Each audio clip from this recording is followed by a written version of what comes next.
Now, Mrs. Sitharaman, something's been intriguing me that I would like to put to you. Just a few months ago, there was a huge EU delegation that visited India, led by President Ursula von der Leyen, and practically all her commissioners, I think, were there with her.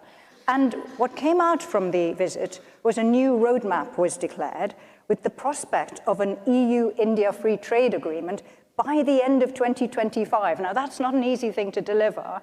There have been stop-start talks going on for a while. How much of a priority do you think it is for India to achieve an FTA with the EU? A very high priority.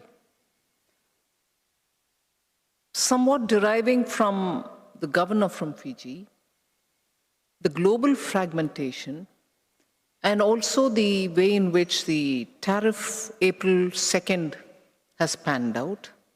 Uncertainties are increasing, no doubt, and also simultaneously you find global institutions not carrying the heft that they carried earlier.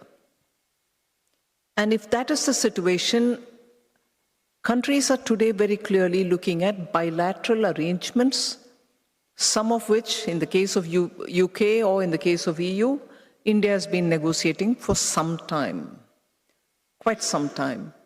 But today the sense of urgency is felt by both the sides. Also because I think market cannot be one big market which you've been accessing. Supply chains cannot be from one big market from where you get it. The concentration risks have played out substantially.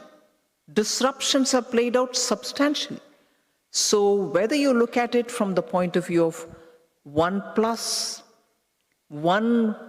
many, you need to have investments done in various different countries. You need to have market access in different countries. You also need to have bilateral arrangements given the current prevailing situation. So, in that, India has been successfully negotiating bilateral treaties with very many countries.